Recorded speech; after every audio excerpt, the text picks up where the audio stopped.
Hello, everyone. Welcome to this sort of ersatz lecture where instead of me talking to you about material or just lecturing at you, what I thought we would do is effectively treat this as an extra tutorial and we can work through some FOL natural deduction as a little bit more practice and as a way to make sure that we're all kind of getting it and understanding. So what I'd like to try and do is go through a couple questions from the homework that's due on the 18th. So technically, I guess the day that you'll be watching this, possibly, and also some of the ones that are due from the homework on the 24th. So particularly, I want to go through questions 1 and 2 from exercise B on page 148, and then questions 8 through 10 in exercise E, and questions 2, 4, and 6 from exercise A on page 150. So I figure kind of these ones are a little bit harder than some of the ones that we talked about in the tutorials this week. They're really about the level that I'm going to kind of aim for on the final exam. So it's something that I really want us to be able to do and to kind of understand. So what I thought we would do here is I'll talk through the kind of process, basically just as if we're doing a tutorial. I'll start off by writing the problem down. I'll talk a little bit about the strategy for it, and then we'll work through it. Now, at any given point, you should feel free to pause the video, have a think about how you might want to do this, try some ways, and then kind of maybe come back and look at how we do it together. So that's the plan. What I'm going to do is pin the whiteboard here, and you won't be able to see my beautiful face very well, but that's okay because my glorious whiteboard pad here, that's really where the magic's going to happen. So I'm going to go ahead and do that. And now let's go through and we'll start here with the questions from 146. We'll look at questions 8 through 10 from exercise E. So these are a little bit more complex than the ones we were doing in the tutorial last week or this week. But again, not too terribly crazy or wild. But let's just go through them. So for question number 8, what we have, let me write it down real quick. We've got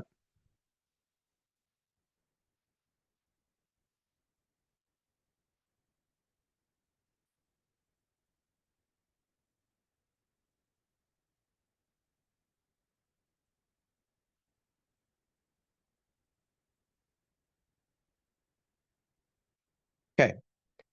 So what we've got here, we've got 3 premises, 3 assumptions, and we want to prove negation NA. So we're going to start, as usual, by listing our various assumptions. There's our first one. Our second one, MA. And our third one, we have not MB. Okay, so we've got these listed. Right. We draw our assumption line, drop our proof line, and now we can get started. So let's think about how we might attack this problem. The first thing we can do, that's a terrifying noise. The first thing we can do is the usual kind of process, thinking about what our last step is going to be. We know that it's going to end in negation NA. So let's think about doing negation introduction last. And the idea is that since the main operator of this sentence is a negation, it's really plausible that the last move here is going to be negation introduction. So if it's negation introduction, that means what we'd have to have is a subproof that starts with the unnegated sentence, so starts with NA, and it's going to somehow lead to a contradiction. Right? And now that's just what negation introduction, the rule says. So now we can think, if we had NA, is there any way we could get a contradiction? And here, it's useful to look and see, right? If we know we want a contradiction, look and see where your sentence and its negation is going to come from. Because in order to get this contradiction, we're going to have to do negation elimination, and that will require a sentence and its negation together on the same line.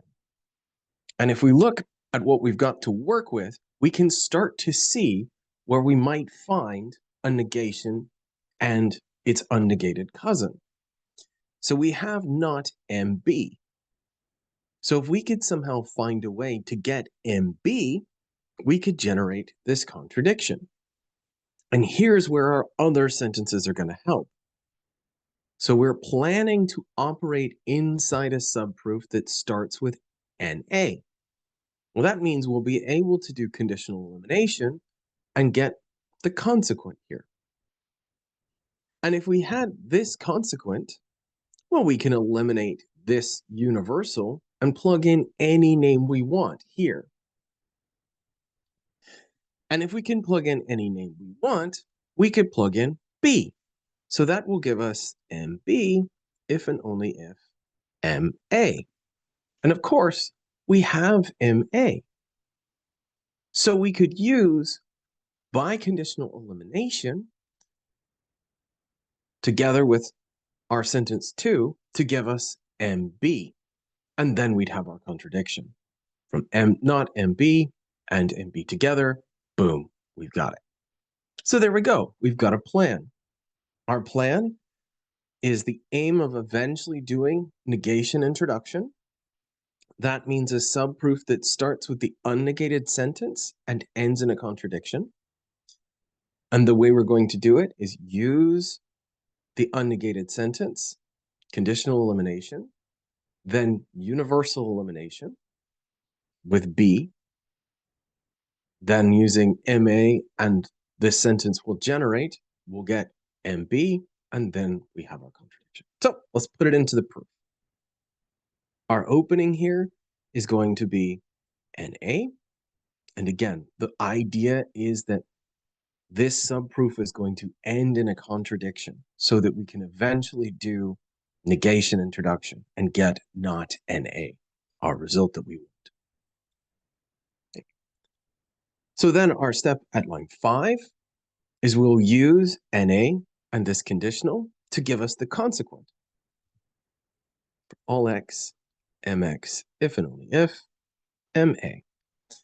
And our rule here is conditional elimination 1 and 4. And forgive my poor planning here, but hey, it happens sometimes.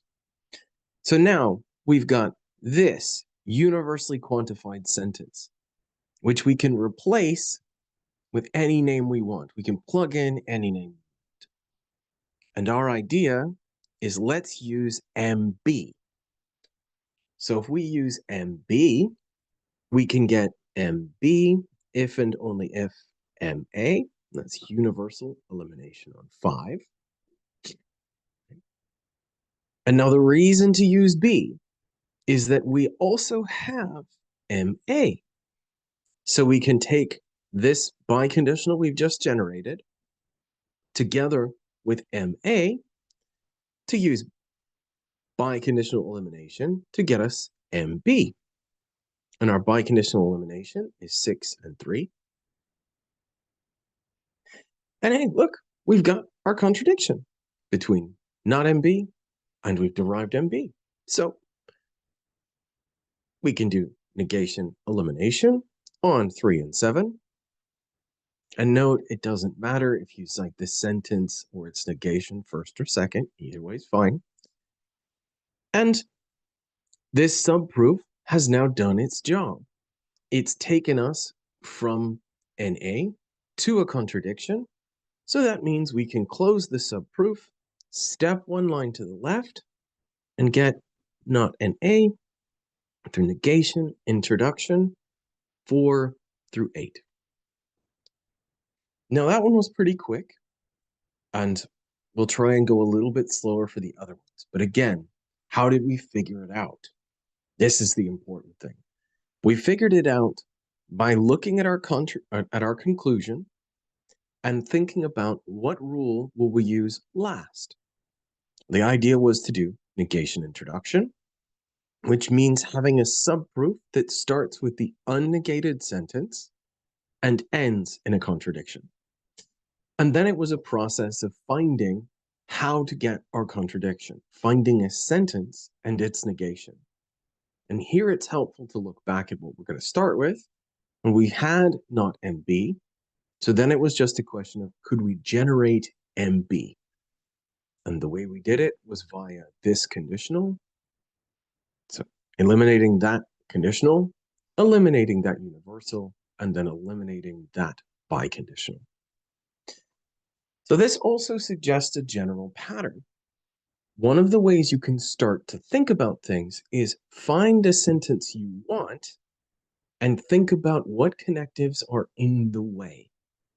Right? And I said connectives, but really I should say operators. Because of course, it could also be that what's in the way is going to be quantifiers, universals or existentials.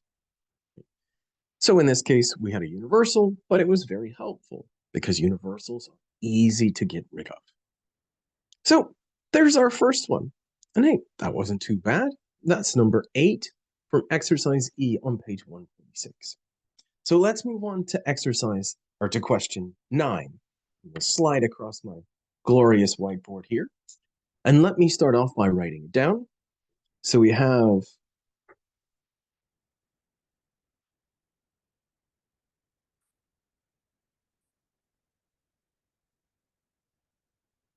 so there's our assumption. And the result we want to prove, or that we want to derive,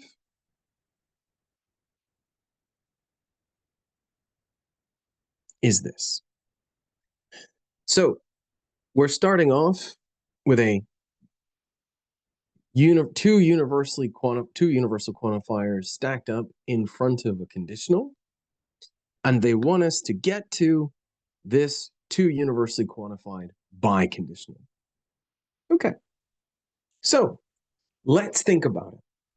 All right. Again, let's plan before we dive in. And this is exercise or question 9 from exercise E on page 146. So let's think. Looking at our would-be conclusion, what do we think our moves at the end are going to be? Again, take a second, think about it. Right. As I'm looking at it, I'm thinking our last steps are going to be introducing this universal immediately after having introduced this universal. So that is what we're going to do is universal introduction at the end with another universal introduction immediately beforehand. But of course, to do that, we'd need to have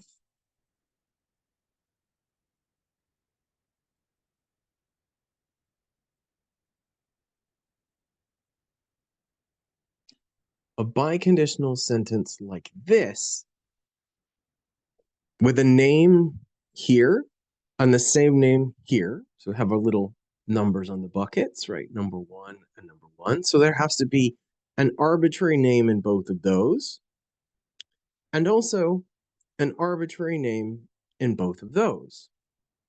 They need to be arbitrary because if we want to replace them with a universal, then the rules say they've got to be an arbitrary name. So fair enough. But also something important. I said that the same name needs to be in buckets 1 and the same name in buckets 2. But importantly, the names in buckets 1 and buckets 2 have to be different. So we might have, for example, A here and B here. And the reasoning here is that if we think about the way the rules for universal introduction work, universal introduction requires we replace every occurrence of a name. So if this was GAA and this was also GAA, we wouldn't be able to do universal introduction twice, which is what we want in the end. Instead, we'd just be stuck. We'd basically just have, right, GXX if and only if GXX. And that wouldn't be very helpful. So we're going to have two different names, but matching up. So A here and A here, and B here and B here. Okay, so far so good. But now we can ask, where's this biconditional going to come from? And, well, again, we can kind of think about it for a second. But a very plausible idea is that we'll be able to get it via biconditional introduction, because biconditional introduction is a rule that's guaranteed to give us a sentence that has this structure.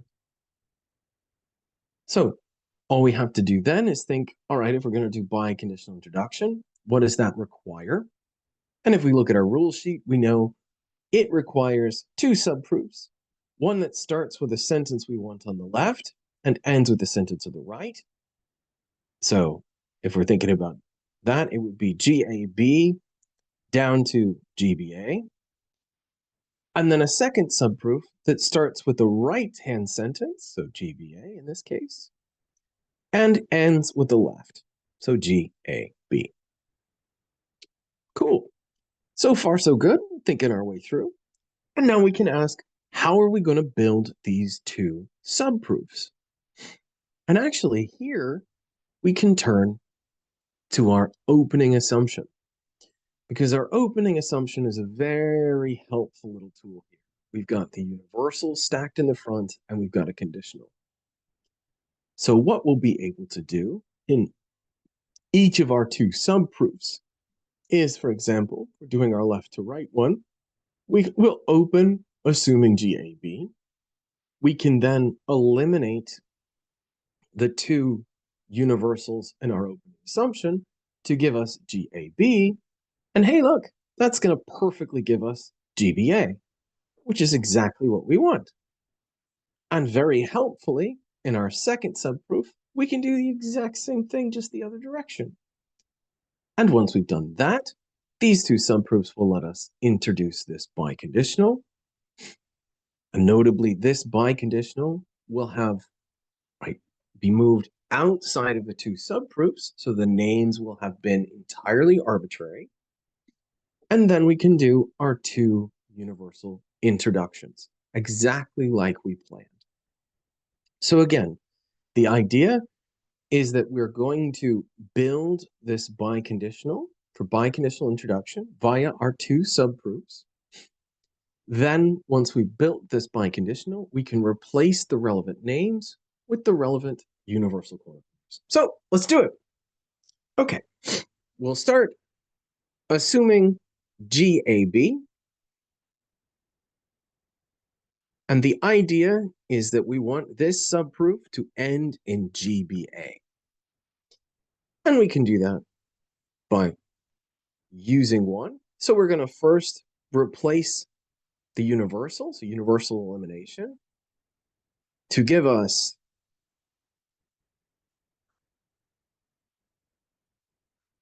so that's universal elimination 1. And then we do it again, this time replacing the y to give us GAB, conditional GBA. That's universal elimination on 3. And now we have a conditional and its antecedent, so we can derive the consequent. So we get GBA through conditional elimination on 4 and 2. And hey, look, we've already satisfied half of what we need to do for a biconditional introduction. We're Bon Jovi, we're halfway there. But of course, if we're only halfway there, that means that what we have to do next is start our second subproof, the one that starts with GBA and ends in GAB. So we'll do that. We assume GBA, and we want this subproof to end in the same names, but just in the other, GAB. So what we're going to do is basically the same process we did before. So first, we'll eliminate the universal from 1, but this time, in place of X, we want to plug in B. So we'll get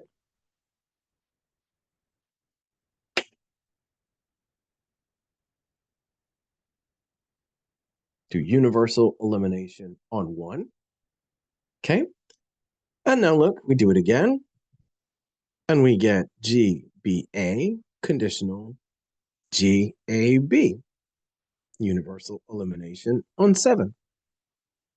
And that's looking pretty good because now we have a conditional and the antecedent, so we can take them together and derive the consequent. Conditional elimination.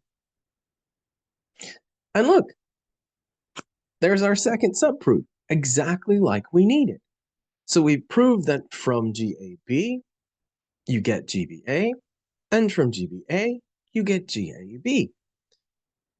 That means for step 10, we can move one line to the left of both subproofs and get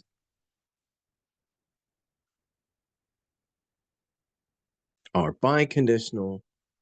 Through biconditional introduction, we cite our two subproofs, 2 through 5 and 6 through 9. Nice. All right. And now we've got our biconditional.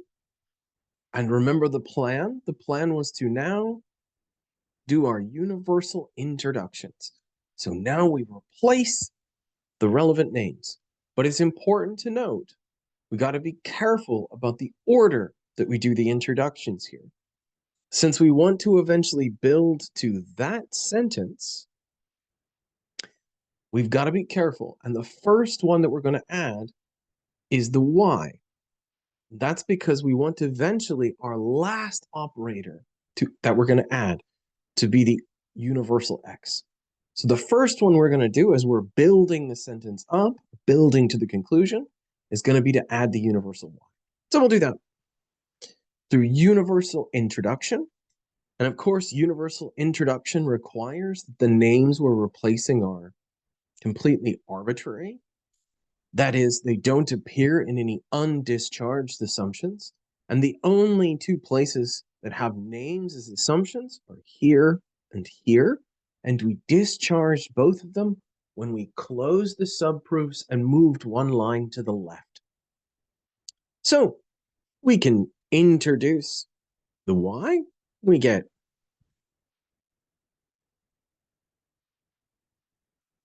through universal introduction on 10. Nice.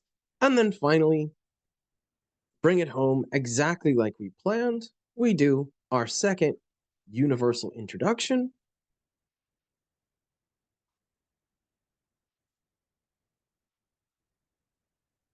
And this time, it's universal introduction on 11. And hey, look, we've shown that from this double universally quantified conditional, you can derive the double universally quantified biconditional, flipping the order, which is nice. So, very cool. And that's 2 down. We're making good progress. So let's now move to the next question. This is number 10 on exercise E, page 146. Make a little space in my very cramped desk here. So let me start by writing the premises down. So what we've got.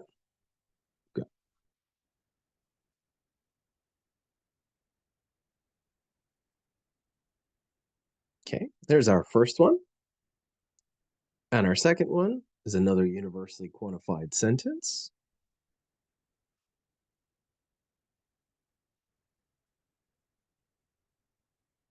Okay. And our third assumption, also a universally quantified sentence.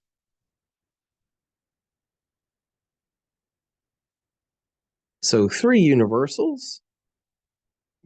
And the result we want is also universally quantified for all x, ljx. So let's take a look at what we've got, right? We know we're going to end with this universally quantified sentence. And the 3 that we have, our first is a universally quantified disjunction. Our second is a universally quantified conditional. And our third is another universally quantified disjunction. So let's think. Right?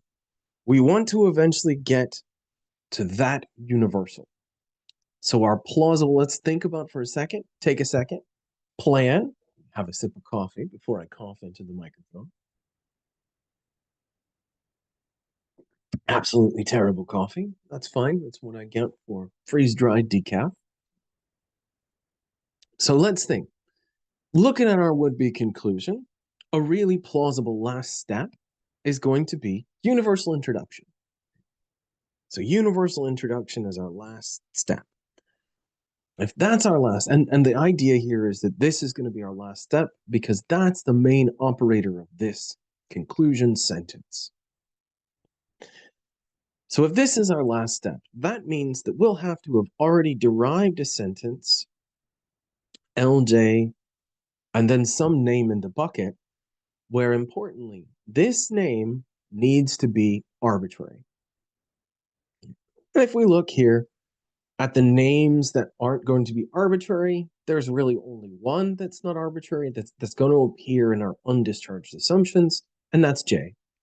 So whatever name goes in here, it just can't be J. So we'll go ahead and we'll just call him A. A for arbitrary. Great. So now we can think, how are we going to get LJA? And here it's useful to just kind of have a look. Let's see. Is there anywhere in here that we're going to be able to derive LJA? And the way we can look to see is let's see if we can find LJ, then a space for us to put the name A. And if we look at our assumptions here, we can see at least two, right? There's one here, and there's one here. So something kind of nice. One way we'll be able to get LJA is if we go through two, and that will involve conditional elimination, which will of course require that we've already generated a sentence like that, because to do conditional elimination, you need a conditional. Right? And of course, you don't just need the conditional, you also need the antecedent. So now we can think, okay, how are we going to get this conditional? That's easy. That's just going to be through the universal. So that's fine. It's universal elimination. No problem. But now we can ask, where in the world are we going to get BA? And here's something nice. If we look and see, we can spot it at line 3. Because there we have a universal and a disjunction with BX. So nice, right? BX is going to give us BA.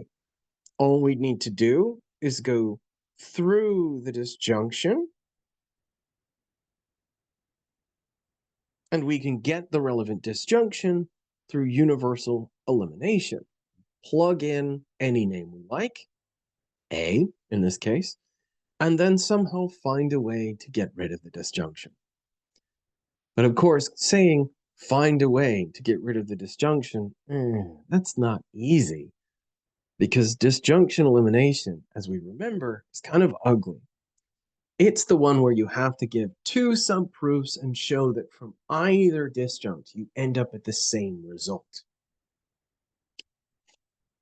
But still, maybe we could do it. Maybe we could try and get that. Okay. Let's just keep looking and thinking. Is there another way that we might be able to kind of get rid of that disjunct? And here it's useful. We can look at our rule sheet and we double check and see, oh, hey, yeah, there is. Instead of disjunction elimination, we have another rule that lets us eliminate bits from a disjunction, and that's disjunctive syllogism. So disjunctive syllogism says, if you have a disjunction, A or B, and the negation of one of the disjuncts, say not A, then you're left with the other disjunct. So if we could find not MA, we'd be in business. And here it's useful to look at assumption 1. Because we could get not MA from assumption 1. We just simply plug in any name we like, because universals are easy to manipulate. And that would give us not MA or LJA. And we can use not MA to get rid of this. But of course, to get not MA from this disjunction, we have to do disjunction elimination. But here we have something very cool, because this disjunction elimination is actually going to get us where we need to go. By eliminating this disjunction, that means we'd have to have two subproofs, one that starts with not MA and ends in some result, and one that starts with LJA and ends in some result. Now take a second and see if you can see where we want to go. So the idea, if you haven't seen it, is that we can use this disjunction elimination to give us LJA. Here's how we're going to do it. One disjunction elimination is just going to be reiteration. Very easy. The other disjunction elimination is going to be to take not MA and then follow the path that we just reasoned through to end in LJA. That will then mean we'll be able to get LJA onto our main proof line using disjunction elimination. And then we'll be set to do our last step of universal introduction. So cool, let's plug it in and do it. So here's the plan. We're going to use disjunction elimination of the disjunction hidden inside sentence 1 to get us to LJA. So we can start by eliminating this universal because we want to get down to the embedded disjunction. And we can eliminate the universal with any name we like, but we don't want to use J because we eventually want to replace the associated name with a universal quantifier. So we'll use A. So we get not MA or LJA through universal elimination on 1. And this is setting us up, so now we can do our two subproofs. So let's do our two subproofs. We can start with LJA, and this is the subproof we sketched over here. So we quickly do LJA again through reiteration on 5. And hey, look, we're already Bon Jovi. Now we just need to do the other side. So we close this subproof, and we open the next one. And our next one's going to start with not MA, the other disjunct from 4. So we take not MA. And we want this subproof to end in LJA, the exact same result that our previous subproof did. And the pathway there is the one that we sketched here. So our next move is going to be universal elimination on 3 to give us MA or BA.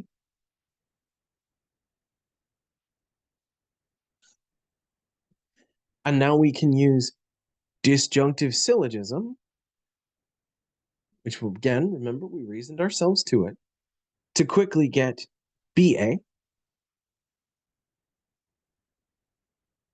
And that's going to be the disjunction and the negated disjunct. And we're left with the last disjunct remaining, BA. And now, if we remember, right, we wanted BA so that we could eventually use this conditional. So let's get that conditional. We get it by eliminating the universal on line 2. And we eliminate this universal. Again, we can use any name we want, but we want to use A here because that will set us up. That's universal elimination on 2. Right? And now we're set up. We have a conditional and we have the antecedent. So together, that will give us the consequent. Conditional elimination, 10 and 9. And now look, what have we done? We have proven that from either of these two disjuncts, you end up at LJA. So that means at line 12, we can move one line to the left of both subproofs. So we move one line to the left, and we take the result from both subproofs over with us. And our rule here is disjunction elimination. And we cite the disjunct we've used, which is 4, and our two subproofs, so 5 through 6 and 7 through 11. And now look what we've done. We have shown all of this reasoning and gotten ourselves to LJA, just like we wanted. So our final step, exactly as we planned, is going to be to do universal introduction. And the reason why we still can do universal introduction is at no point does the name A appear in any undischarged assumptions. We used it in these assumptions, but we discharged them. We decommitted from believing in them when we closed the subproof and moved out of it. So A is an arbitrary name at this point, and that means we're perfectly able, if we want to, which we do, to replace it with a universally quantified variable. That's universal introduction on line 12. And look at that. We've done it. We took these three assumptions and we've shown that these three entail that sentence for all x, LJX. And again, what was the thought process here? So the thought process was we worked ourselves backwards. We started by thinking about universal introduction as our last step. Then we looked at where we were going to get that sentence with a name in the bucket. And we thought, oh, we'll be able to get it through conditional elimination. But that, of course, requires we already had done universal elimination and derived the would-be antecedent. Then we went on a little journey to try and figure out how we could get the antecedent, how we could get BA. And it was going to be universal elimination. And then it turned out that what we did was either, well, we thought initially maybe it's going to be conditional elimination, but actually we realized we could do DS, disjunctive syllogism, by deriving not MA and then using not MA to get rid of that disjunct. And that's what we did in here. And of course, in order to get not MA, that meant we'd have to go through this disjunction. And that was really the reason what structured the whole proof. We realized from that disjunct in there, we can get to LJA. And from that disjunct in there, via the chain of reasoning we just talked through, you could also get to LJA. So both roads, if we look at the instance here, both roads lead to LJA. And hey, that's what we wanted. So nicely done. And look at us, we're rocking away through. So there we go. That's our first three. Those are the ones. That's exercise 8, 9, and 10 from exercise E on page 146. I thought next we could move to questions 1 and 2 from exercise B on page 148. So no, these are ones that are due on the 18th, and I thought it might be helpful. A couple of people emailed me asking for questions about them. So we'll turn to those now. Let me just quickly flip my papers around. Lovely view of my unfurnished, terrible little desk here. So let's look at, again, these are questions 1 and 2 from exercise B on page 148. So these ones are showing that some sentences, some pairs of sentences are provably equivalent. So what I'm going to do is I'll write the first one down, I'll write both sentences down, and then we'll talk about how to do provable equivalence. So we've got, here are 2 sentences from question 1. There's our first one.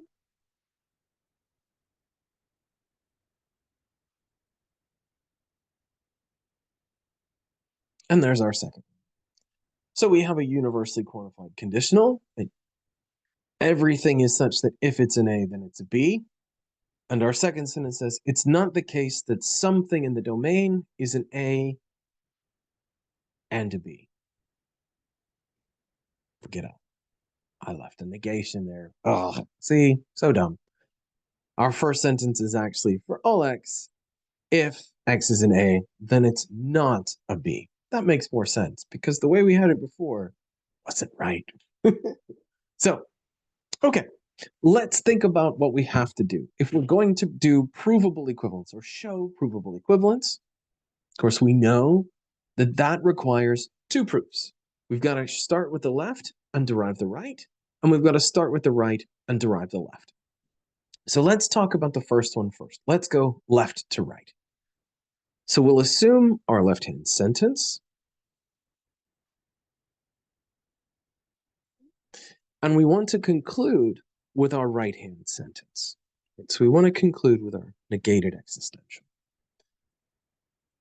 So let's take a second and think about how we might do that. So let's start by asking ourselves, cool, what rule do we think we'll use last? And, well, again, naive, but it's a place to start. We can think that, well, plausibly our last rule is going to be negation introduction. The negation is, after all, the main operator of this sentence. And that looks pretty feasible. So if it's negation introduction, what would we need? Well, we would need a subproof that starts with the existential, the unnegated sentence, and it ends in a contradiction. Okay, so let's think. If we had this as an opening assumption for a subproof, how are we going to get our contradiction? Well, we know what rule this is going to involve. There's only one rule that ever gives us contradictions. They always come from negation elimination. And negation elimination requires that we have a sentence and its negation together. So now we can start to look. Where are we going to get, I left off the negation again. Where are we going to get a sentence and its negation? And here we can start to see. If I'd written it properly, this says for all X, if AX, then not BX. Oh no! Oh, there we go. Okay. So we can start to look here to find, again, we're looking for a contradiction. So we'll start to look and see where are we going to find a sentence in its negation. And the best advice I can give you, hunt for negations. Find what sentences you have that have a negation in them. And we've got one right here. We've got not BX. So if we could find that same unnegated sentence, we'd be in business. And hey, we got them right there. So what are we going to try and do? What we're going to try and do is inside this subproof, get B with a name in the bucket and not B with a name in the bucket. And if we can do that, we'll be able to generate our contradiction. But of course, the ones through here, the not B with a name in the bucket, that's going to involve two things. We're going to have to go through the universal, which is no problem, but we're also going to have to go through the conditional. And that means we're going to need A with a name in the bucket, B with a name in the bucket, and also our antecedent. Okay. So we can ask where that's going to come from. And let's take a second and think about it. But let's also turn and look and think about where we're going to get the unnegated version of our sentence. And here, it's going to come from the same place. It's going to come from, jumping a little bit, but it's going to come from our opening assumption for the subproof. because our opening assumption tells us there is something that's an A and a B. So how are we going to get this from? Well, we're going to have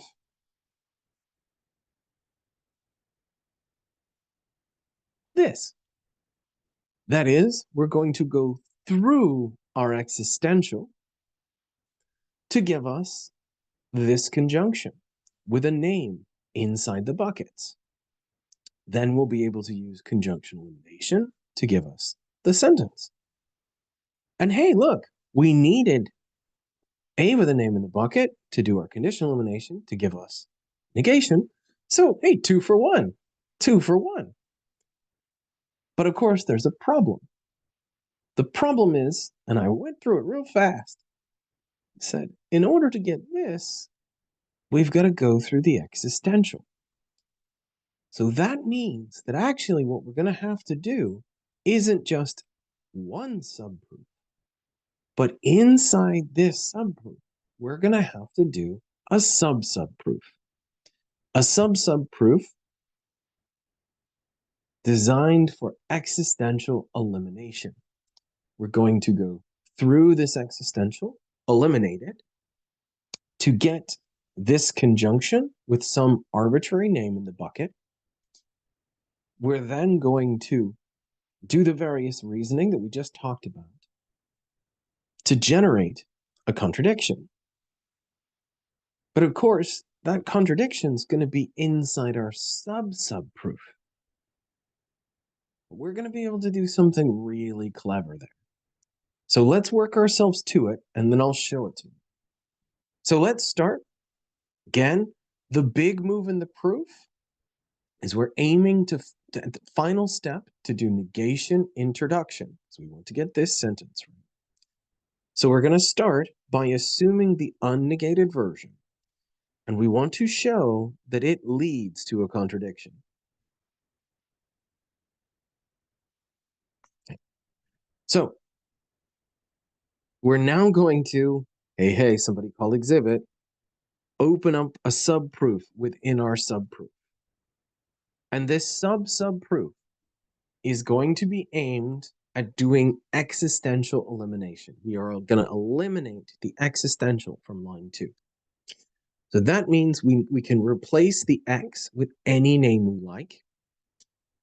It just needs to be arbitrary. For ease, because we have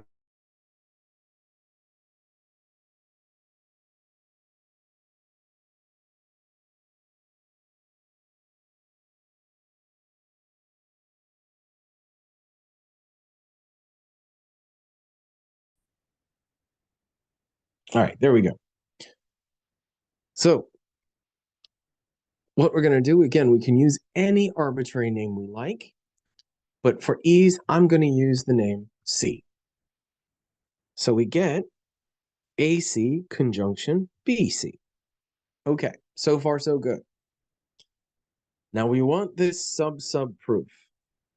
As we're going back to the reasoning we did, sub-subproof is going to end in the contradiction.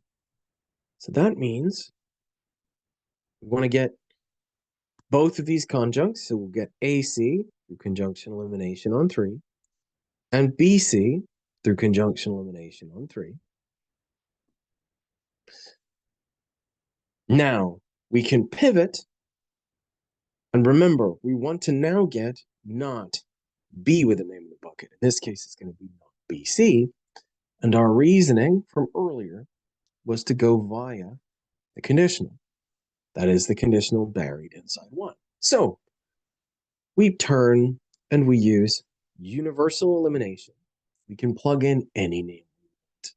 And of course, the name we want to use here is C.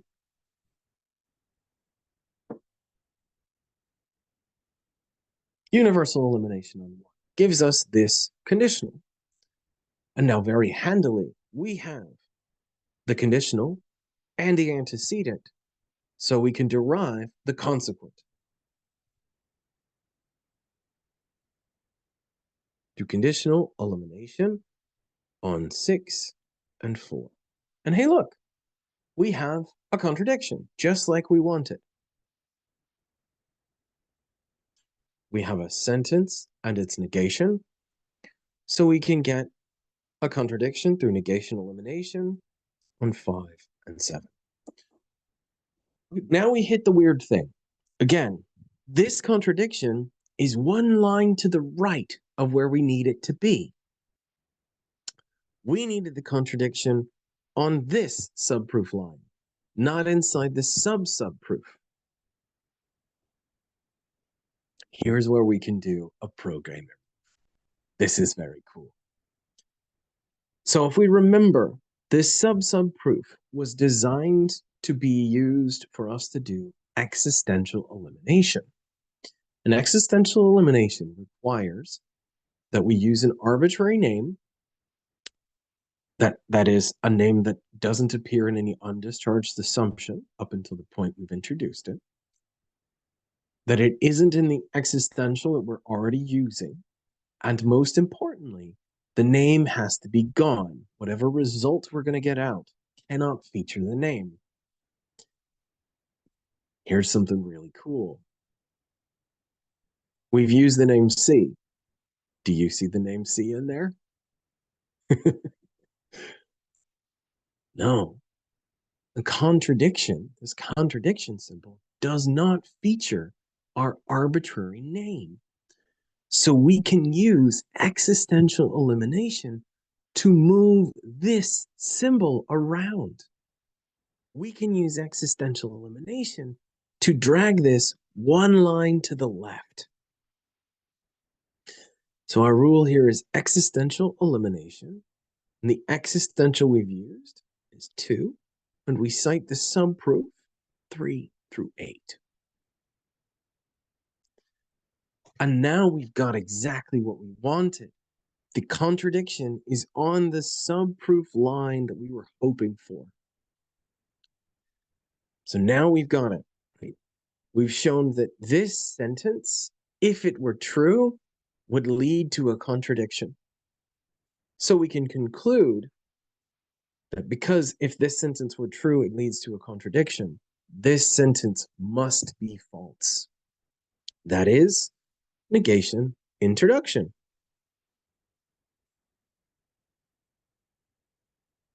Negation introduction, and we cite the subproof that shows it leads to a contradiction.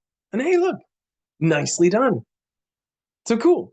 What we've got is a proof now that shows the left sentence entails the right sentence.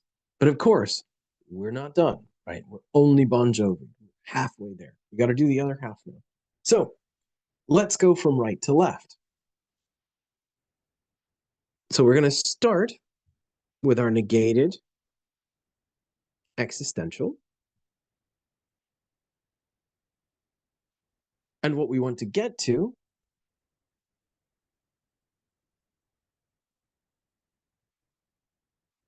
is this sentence right.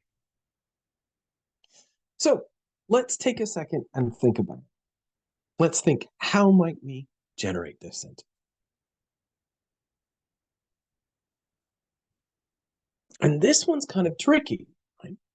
Because if we think about it, we've got some difficult stuff to play with. We might try and do a universal introduction here, but that means having a sentence that looks like this. That's going to be very hard because, well, how are we going to derive that? So it's useful to think about how we might do this. We might try and do conditional introduction. I've done it again, guys. I've done it again. I left off the negation. Let this be a very good lesson. Whenever you're writing these sentences down, be sure to write them down properly. So, importantly, it is for every x. If x is an A, then it's not a B. All right. So let's think about how we might do this. If we're going to try and do conditional or universal introduction, that means as our last step, then what we would need is we'd need to have derived this conditional. And if we ask ourselves, cool, what rule is going to give us this?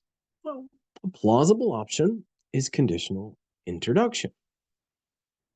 That will mean that we somehow need a subproof that starts with A with a name in the bucket and ends with not B with a name in the bucket. Okay. So, cool. How might we do that? How might we go from A with a name in the bucket to not B with a name in the bucket? Well, we can think about what rule might give us this. And of course, it's got an operator, right? It's got a negation as its main operator. So let's think about doing negation introduction to get not B. Well, that would mean that we need to have a subproof that starts with B with a name in the bucket and ends in a contradiction. Okay.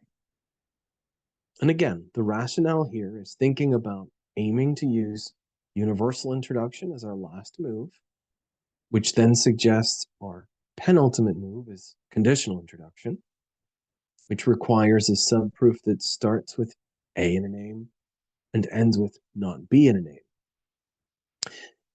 And then we're thinking about now, how are we going to get not B inside this subproof? And the thought is, we'll do negation introduction. That requires a subproof that starts with B in the name and ends in a contradiction. So how are we going to get our contradiction? Well, here we actually have some options. Because note, if this was going on inside the subproof, one thing we could build in this subproof is A conjunction B. We can build this. And that seems kind of weird, but remember, there's a name in these buckets. And one of the lovely things, an easy rule to use, is we could then take that sentence and do existential introduction. Now that seems really backwards, but why would we do that if we do existential introduction? Now we have a contradiction. We have a contradiction between our opening assumption and the sentence we just generated. And if we did that inside our subproof, that would then let us do negation introduction, which in turn would mean we could do our conditional introduction and set us up for universal introduction. So we've got the whole plan. So let's take it and let's plug it in. We'll start by opening a subproof. And importantly, we've got to use some name that's arbitrary. So following what we did before, we'll use C just because it's easy. We start by assuming a C, and that's because we're aiming with this subproof to eventually do conditional introduction. So we do AC. And now what we want to do is this subproof needs to end in not BC. And the way we'll do that is by opening a subproof starting with BC. And we want the subproof to end in a contradiction. So to do that, we'll take 2 and 3 and smash them together with conjunction introduction.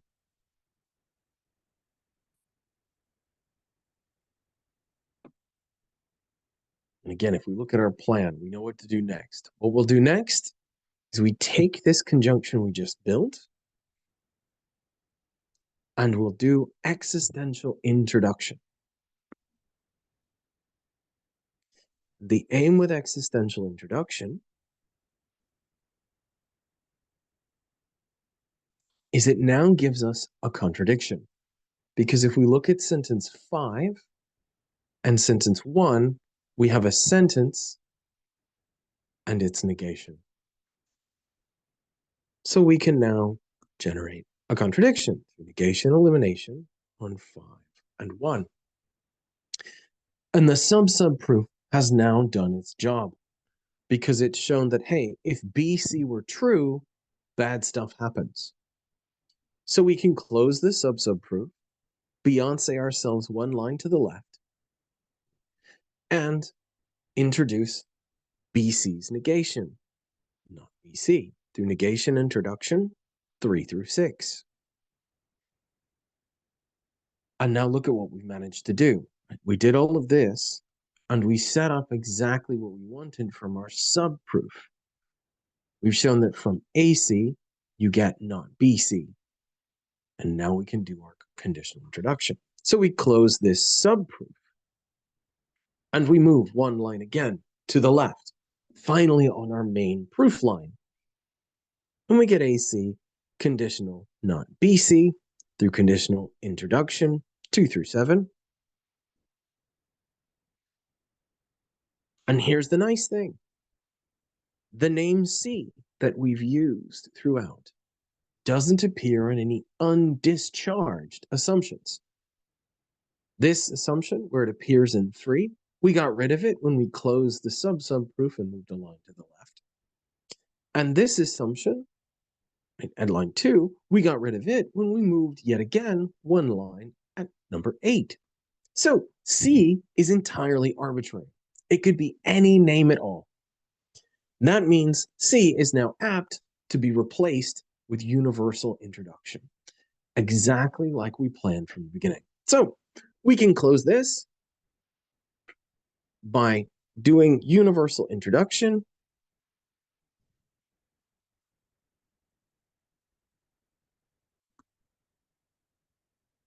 on 8. And hey, look, if we zoom out for a second, we've shown between these two proofs that our left-hand sentence is provably equivalent to our right-hand sentence. This one gives us the left to right, and this one gives us the right to left. And these two proofs aren't terribly difficult.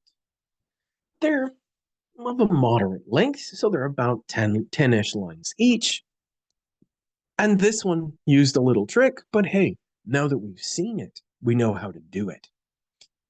And this one, again, what we really had to do was think a little bit. So sometimes there's not just going to be a subproof, but we'll need to do a subproof. But the general process of constructing a plan, of thinking about how we'll kind of work through, that's something that we can just practice and get better at as we go along. Okay.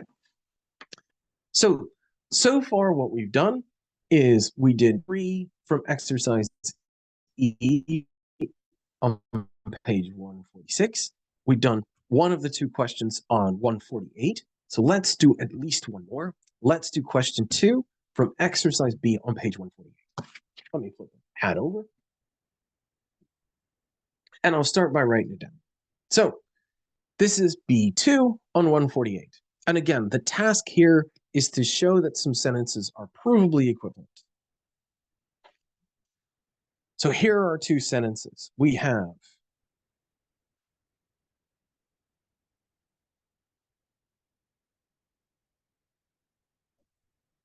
a universally quantified conditional for all x, if not ax, then bd. And our second one,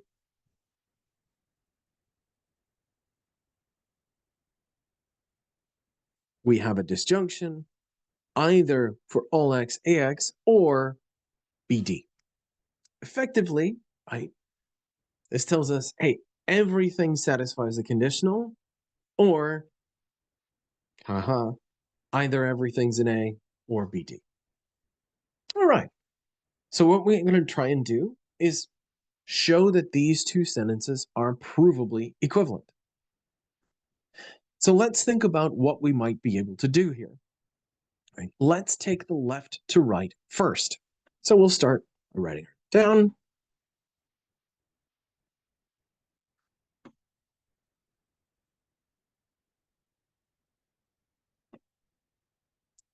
And thinking a little bit now about how we might derive our right-hand sentence.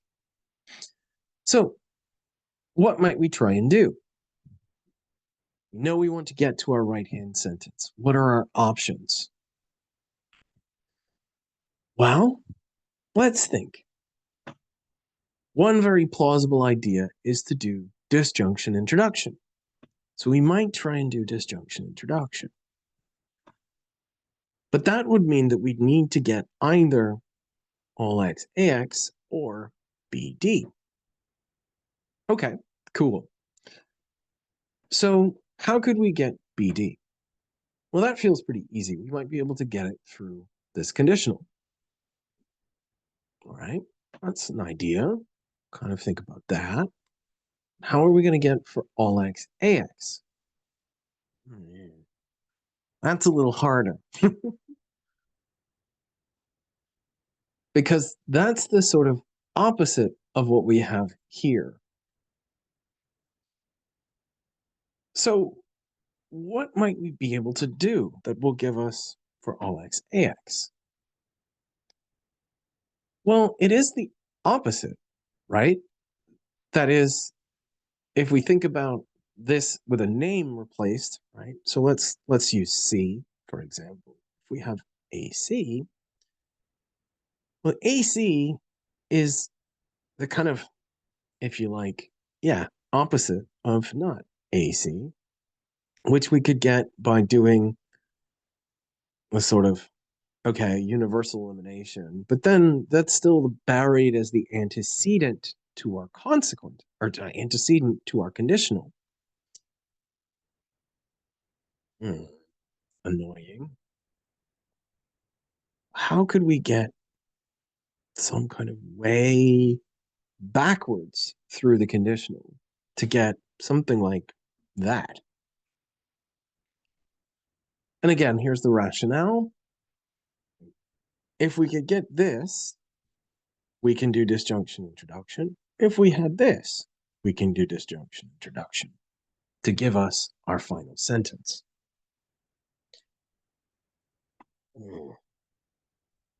And it would be very easy to kind of get here.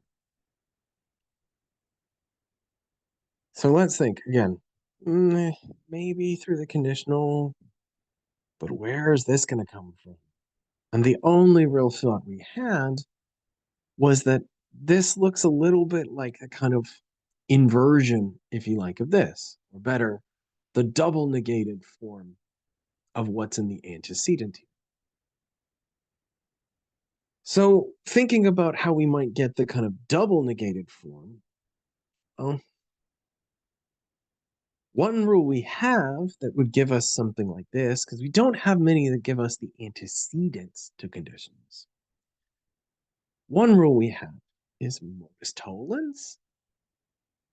So modus tollens would require us to have not BD and this conditional. And then we could go, if you like, backwards through the conditional to get not AC, which we could then use double negation elimination to convert to AC, and then universal introduction to give us for all x ax.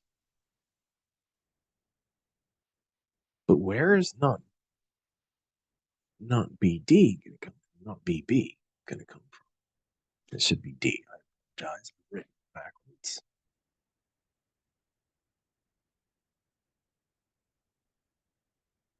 Nothing's impacted. Okay. Well, where is that going to come from? But here we have something interesting. If we look and see at the options that we want, we're thinking about doing disjunction introduction. One of the disjuncts, BD, if we had it, we could immediately get to this disjunction. But interestingly, if we had not BD, we could also get to the disjunction. We can use not BD and modus tollens to go backwards through this conditional. That would give us not AC. We use double negation elimination to get AC. And then finally, we can use universal introduction to give us all x ax. And that sets us up then to finally finish with disjunction introduction. And if you see this, set off some alarm bells. Right? Because what we can do here is we can use TND. From a sentence, we can get to a result, and from its negation, we can get to the exact same result. So that's what we can do. We can structure our left to right proof using TND. So let's do it. Here's our first step. We start by assuming BD.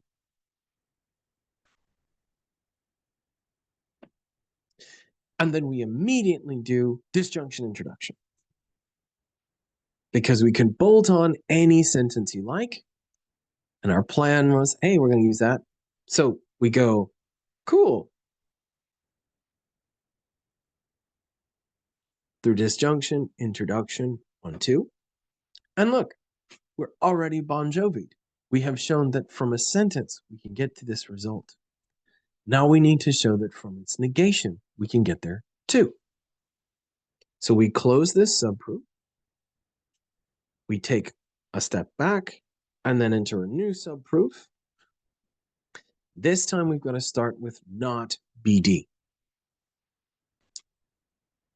And this is kind of funny, right? But remember, the plan is to use not BD and a conditional to do modus tollens to give us not the antecedent. So let's get our conditional. We get our conditional through universal elimination. So we eliminate the universal, and now we can use any name we want. But since we eventually want to get to, for all x, ax, what we're going to do is use some arbitrary name. Let's use a name that's never appeared before. So we use C. So we get, and that's universal elimination on 1. And now we have the negation of this conditional's consequent and this conditional. So we can use modus tollens, right, to give us the negation of the antecedent. That is not AC through modus tollens 5 and 4. Cool. And now we can take this double negation and erase it to give us AC through double negation elimination. And here's the neat thing. Because C doesn't appear in the assumption that we made at the beginning of our subproof, C is arbitrary even in our subproof. So we can replace C with a universally quantified variable. Through universal introduction on 7. And now we've got ourselves there. And from here, we can use universal disjunction introduction to give us the same result as we had before for all x, ax, or bd.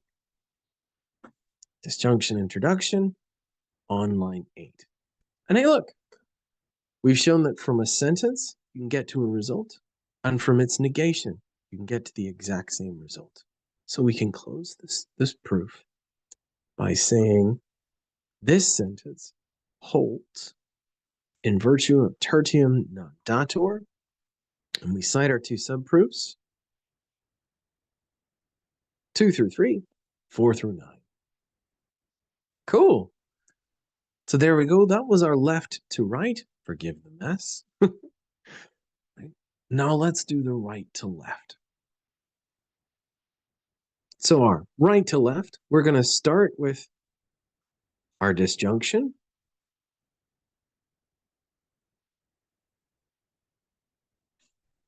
And the sentence we want to get to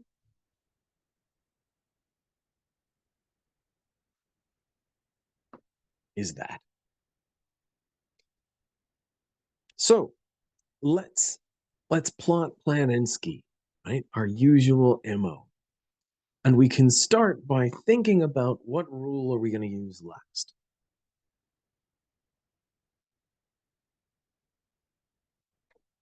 And if we think about it, we look at our sentence, and its main operator is a universal.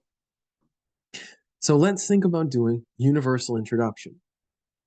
Well, that would mean that what we had before, let's use C again, because this will need to be an arbitrary name,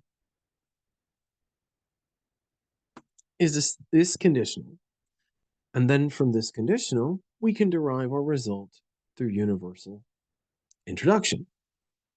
Okay, plausible.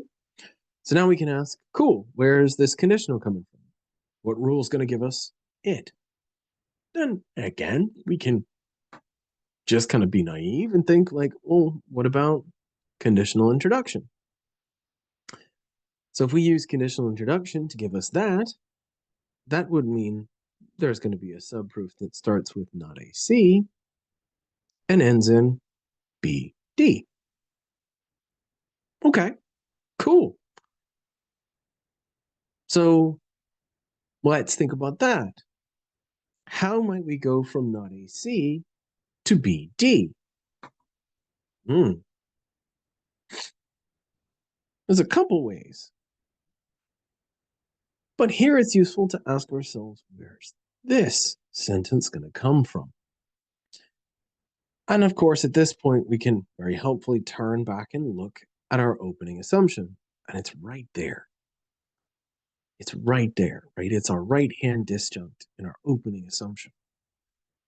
So if we could somehow maybe go through disjunction elimination, that will help.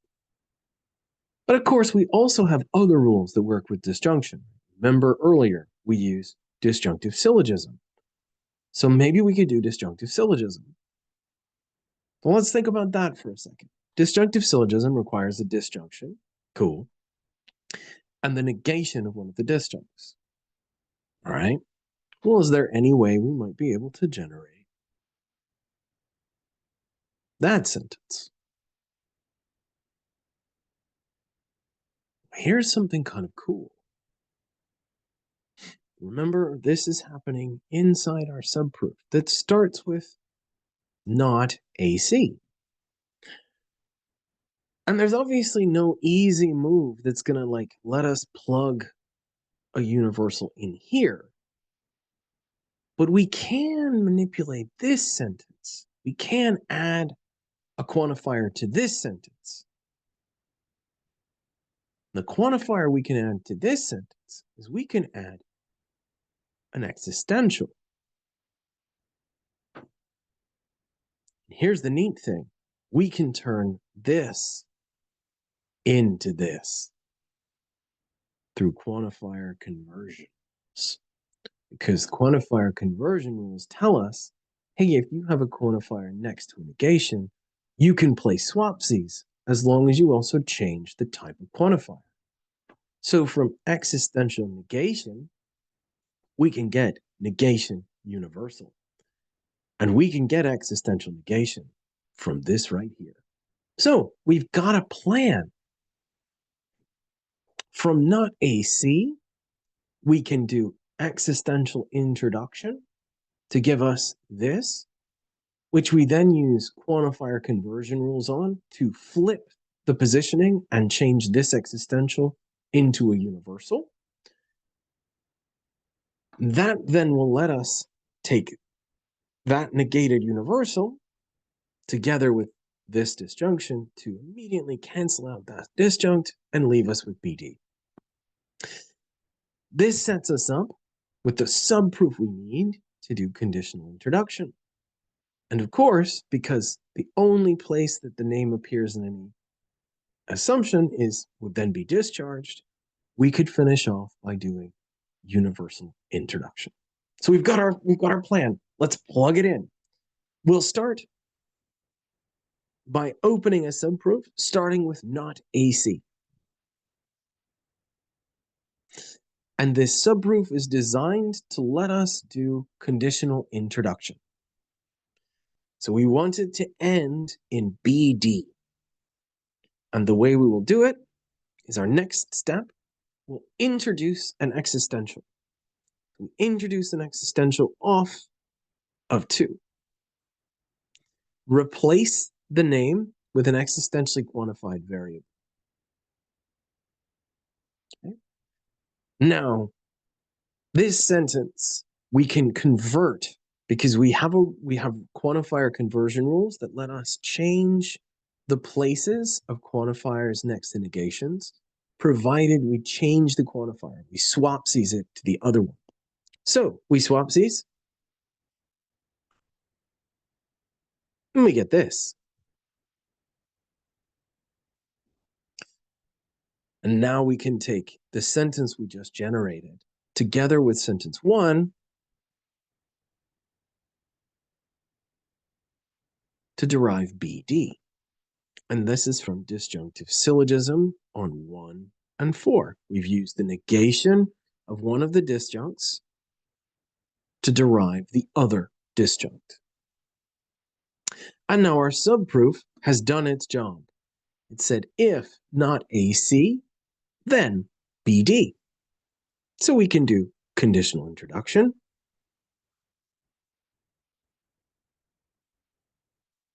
Two through 5. Again, we're just following our plan here. And now we have our conditional. And our last step is we can replace the arbitrary name C with a universal quantifier. So we get the universal quantifier in front.